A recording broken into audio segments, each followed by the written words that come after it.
What's up, everyone? Welcome to today's video. Welcome to the Gamer Dad channel. Thank you very much for tuning in. So I'm doing my, I would say intermittent check-in once again to the division. Many of you know I've been on the sidelines, just kind of chilling, watching, working on a lot of things right now. So it's not the most feasible time for me to be able to delve in and play as much. Plus, the developers don't seem to have anything for us. So I think we're just going to be chilling, except for the Resolve, which is coming later. And to be honest, I'm just in a position where I'm just trying to figure out what it is that the developers overall are doing. Now, here on Nothing But Skills is, page on Twitter, he wrote, "My most anticipated game of 2024 is The Division Heartland."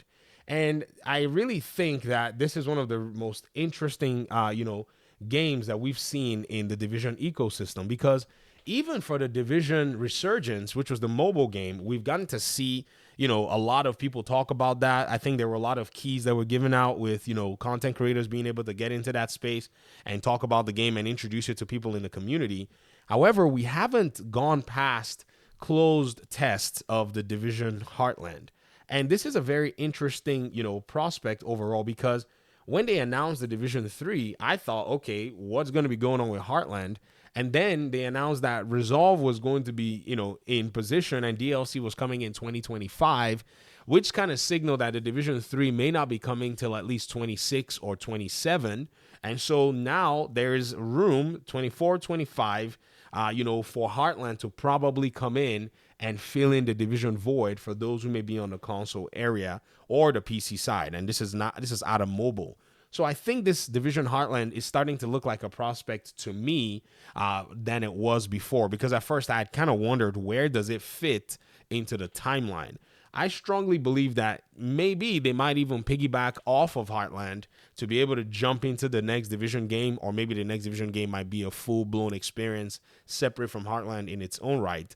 But what is the most important thing here is that as the division is a brand, they need to keep their players engaged. It's a big challenge, overall, because, Heartland is being worked on and spearheaded by one studio. It's being spearheaded by Red Storm. And I don't really know whom else is actually helping out with the project, but we know for sure Ubisoft goes like multi-studio when they're actually working on a game. This is how they can punch out their games so effectively.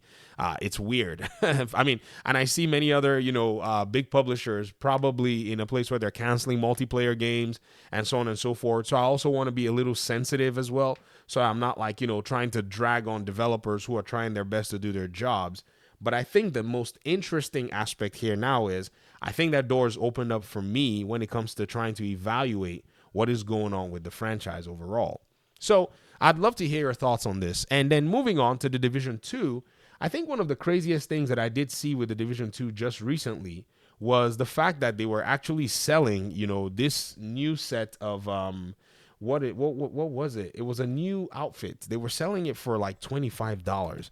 And I thought to myself, whoa, that's actually crazy, man. Like, if you think about this particular outfit that they're actually trying to sell, is this a recruiter outfit? You'll see the responses underneath the video.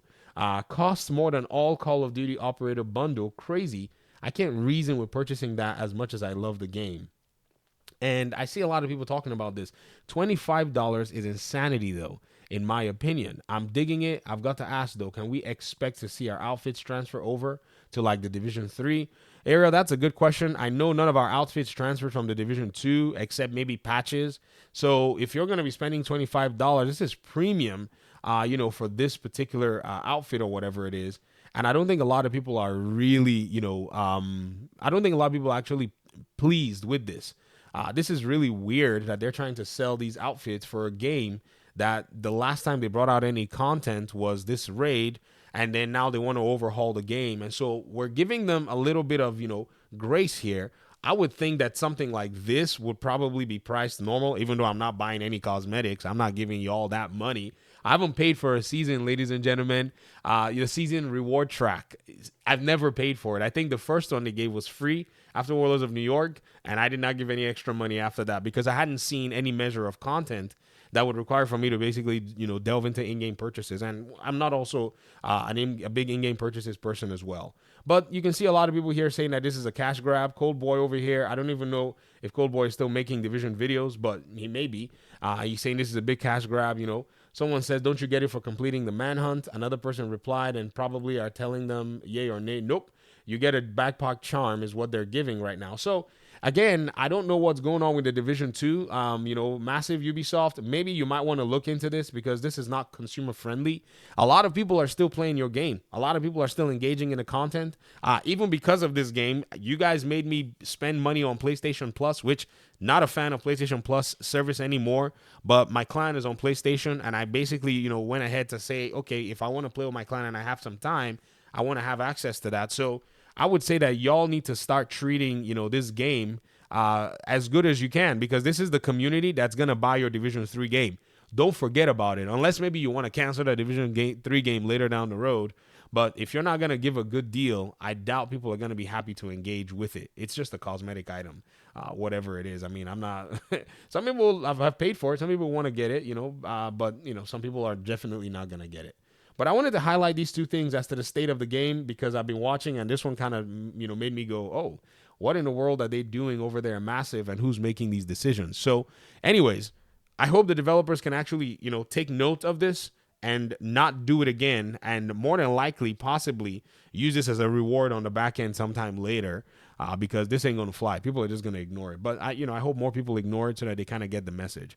But let me hear your thoughts in the comment section. Thanks so much for watching the video. Appreciate you guys' time and audience, and hopefully we'll talk pretty soon in another one. Peace out.